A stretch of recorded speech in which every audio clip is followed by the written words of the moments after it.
Hello student, now we have to start the next topic, that is the population control that come in the category of the reproductive health। अब हम लोग next topic पढ़ेंगे जिसे नाम दिया गया है हम लोगों ने रिप्रोडक्टिव हेल्थ। वही किस में आता है? वह आता है पॉपुलेशन कंट्रोल में। तो यहाँ पर हम लोग जो है पॉपुलेशन कंट्रोल क्यों करते हैं? क्योंकि हमारे इंडिया की और वर्ल्ड की पॉपुलेशन ऑलरेडी बहुत बढ़ चुकी है। तो जब पॉपुलेशन बढ़ेगी तो सबसे बड़ी रिक्वायरमेंट होगी फूड की, खाने की, शेल्टर की और क्लोथ की। जो यहाँ पर रोटी कपड़ा मकान जिसे हम बोलते हैं, ये रिक्वायरमेंट होगी। वैसे ही हमारी इंडिया में जो है पूरे पीपल 3 पार्ट में डिवाइड किए गए हैं: रिच पीपल, एवरेज पीपल और दी पुअर पीपल। तो यहाँ पर हर व्यक्ति, सिर्फ रिच पीपल जो होते हैं वही क्या कर पाते हैं, अच्छा खा पी सकते हैं। बाकी जो लोअर क्लास के पीपल होते हैं वो लोअर क्लास के पीपल खा पी नहीं सकते। तो अच्छा नहीं खा सकते, अच्छी एजुकेशन नहीं ले सकते, अच्छा रह नहीं सकते। तो ये सारी चीज़ें जो होती हैं, they are in that process, ये सारी चीज़ें उनको नहीं मिल पाती हैं। तो यहाँ पर क्या होना ज़रूरी है? एक चीज़ होती है कि हमको बर्थ कंट्रोल करना है। पॉपुलेशन बढ़ेगी तो हमको ये सारी सुविधाएं, ये सारी चीज़ें नहीं मिल पाएगी। इसलिए हम लोगों को क्या करना पड़ेगा? बर्थ कंट्रोल, पॉपुलेशन कंट्रोल करना ज़रूरी है। तो जिसे हम बोलते हैं कॉन्ट्रासेप्शन मेथड। ओके, यहाँ पर कुछ ऐसे तरीके अपनाएंगे जिसकी वजह से हम पॉपुलेशन को क्या करेंगे? कंट्रोल करेंगे। तो वो पॉपुलेशन कंट्रोल किस में आती है? That is the contraception method. तो कॉन्ट्रासेप्शन मेथड ज़रूरी है क्योंकि population control plus disease control के लिए इसका होना ज़रूरी। तो हमारे पास पहला मेथड है, वो है बैरियर मेथड। ओके, पहला मेथड कौन सा है? Barrier method. बैरियर मेथड में हमारे पास एक मेथड आता है जिसे हम बोलते हैं कॉन्डम। ओके, तो इस मेथड में क्या होता है? ये एक तरह की इफ़ेक्टिव कॉमनली यूज डिवाइस है जो कि मेल के द्वारा, जो मेल होता है उस मेल के द्वारा जो है वह वियर किया जाता है ड्यूरिंग द सेक्सुअल एक्टिविटी। ये इस तरह से शीट होती है, इस शीट को जो है वो वियर किया जाता है मेल के द्वारा। तो ओके, तो इस तरह की जो लेटेक्स शीट बोलते हैं उसको, ये एक तरह की लेटेक्स शीट होती है। ये लेटेक्स शीट जो है वह मेल के द्वारा वियर किया जाता है to protect the body from the STD. Okay, पहला काम क्या हो गया? सेक्सुअली ट्रांसमिट डिसीज है। दूसरा काम क्या हो गया? Pregnancy control. ओके, तो ये दो चीज़ निकल कर आएगी। इसी तरह से फीमेल की बॉडी के अंदर भी जो है एक वॉल्वा होता है, इस तरह से कैप लाइक स्ट्रक्चर होता है। इस कैप लाइक स्ट्रक्चर को वियर किया जाता है टू कंट्रोल दी प्रेगनेंसी को कंट्रोल करने के, ताकि यहाँ पर जब फीमेल जो है अपने सीमन डिस्चार्ज करेगा तो ये डिस्चार्ज जो है उनके द्वारा यहाँ पर रख लिए जाएंगे। तो ये वॉल्वा जो होता है, it is also can control the pregnancy.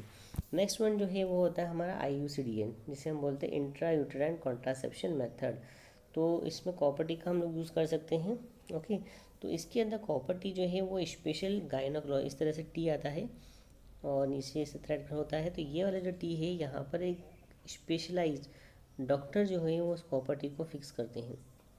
Okay, जो गायनोकोलॉजिस्ट होते हैं वो गायनोकोलॉजिस्ट कॉपर टी को फिलअप कर देते हैं, रख देते हैं यहाँ पर, ताकि इम्प्लांटेशन की प्रोसेस, मतलब मान लीजिए कि अगर बच्चा होता है, पहले तो फर्टिलाइजेशन नहीं होगा, मान हो भी जाता है तो इम्प्लांटेशन की प्रोसेस नहीं हो पाएगी। तो ये जो काम करता है 3 से लेकर 4 साल तक। ओके, ये रहता है, ये कॉपर, ये कंटिन्यूस क्या रिमूव करते रहता है? कॉपर को, CuIN को रिलीज़ करते रहता है।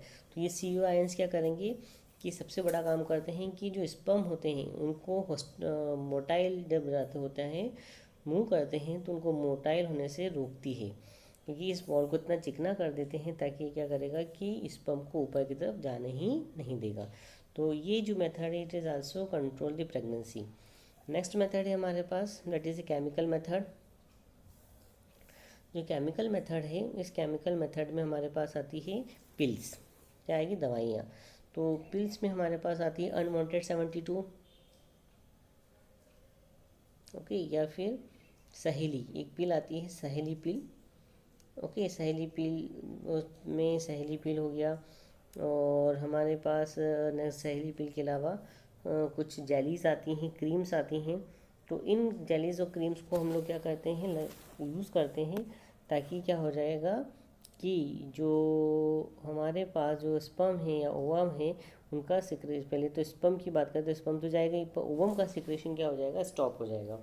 जब ओवन का स्टॉप हो जाता है, क्योंकि उसको एक पर्टिकुलर डे में, उनकी आप नेट पे डायग्राम दिखिएगा कि ये जो गोलियां होती है एक पर्टिकुलर डे से खानी रहती है। इनके ऊपर एक रेड कलर की पूरी 10 गोलियां होती हैं, इसके बाद इनको एक एरो बना दिया जाता है। तो इस एरो के माध्यम से इसको खाना रहता है ताकि ओवुलेशन की प्रोसेस क्या हो जाए, स्टॉप हो जाए। नेक्स्ट होती है सर्जिकल मेथड। सर्जिकल मेथड में क्या होता है, सर्जरी के थ्रू हम करते हैं। तो यहाँ पर अगर फीमेल के अंदर अगर हम सर्जिकल मेथड करते हैं तो ये फेलोपियन ट्यूब यहाँ से कट कर दी जाती है। फेलोपियन ट्यूब कट करके इसको धागे से बांध दिया जाता है। ओके, तो ये प्रोसेस क्या होगी, यहाँ से एग नहीं आएगा, एग नीचे नहीं आएगा तो फर्टिलाइजेशन की प्रोसेस नहीं होगी। तो इस प्रोसेस को बोला जाता है ट्यूबेक्टोमी। क्या बोलेंगे, ट्यूबेक्टोमी। और अगर यही मेल की बात बताएं हम लोग, जो मेल होता है उस मेल के अंदर जो यहाँ से टेस्टिस की यहाँ से जो वासा डिफरेंस जाती है इसको कट कर देते हैं, इसको कट करके इसको बांध देते हैं। तो इस प्रोसेस को बोला जाता है वाक्साटोमी। कि वासा फ्रेंशिया को कट कर रहे हैं तो इसे बोला जाएगा वासा फ्रेंशिया। तो जो टेस्टिस जो एग बना रही है, सॉरी टेस्टिस जो स्पर्म बना रही हैं, वह स्पर्म जो है वो ऊपर की तरफ नहीं जाएंगे। और जब स्पर्म ही बॉडी से आउट नहीं हुए, यहाँ से स्पर्म रुक जाएंगे, कट कर दी, यहाँ से ऊपर की तरफ नहीं जाएंगे, तो वो क्या है, प्रोसेस बंद कर दी गई। ओके, तो इसको हम बोलते हैं that is known as the certain contraception method. These are the separate method but poorly irreversible. Only first method, barrier method can be use to prevent STDs. वो एसटीडी प्रिवेंट करने में काम आती है। चलिए, अब हमारे पास नेक्स्ट मेथड है, नेक्स्ट चीज़ है STD, sexually transmitted diseases. STD क्या होती है, ये डिसीज़ वो होती है जिसमें कि एक इन्फेक्टेड पर्सन जो है उससे सेक्सुअल कांटेक्ट के थ्रू वही डिसीज़ क्या होगी, हेल्थी पर्सन में ट्रांसफर हो जाएगी। तो इसका जो वायरस होता है वो होता है HIV वायरस। ओके, बहुत सी डिसीज़ होती है, HIV होती है, ह्यूमन इम्यूनो डेफिशिएंसी सिंड्रोम। ये जो होता है ये सेक्सुअल कांटेक्ट से ट्रांसफर होता है, ब्लड के थ्रू ट्रांसफर होता है, सिरिंज के थ्रू ट्रांसफर होगा, ड्रग्स लेंगी उस समय।